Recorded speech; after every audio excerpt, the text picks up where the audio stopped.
I've just finished tweaking the tapestry, and it's wonderful to see it at Scottish Gallery and among all the Eardleys.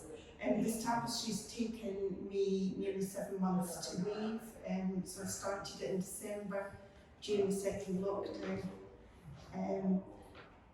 I've always wanted to weave an Eardley, and this particular one I just thought the mark making would really lend itself to the medium. So it's been a challenging tapestry to weave, but I'm really pleased to see it up on the wall.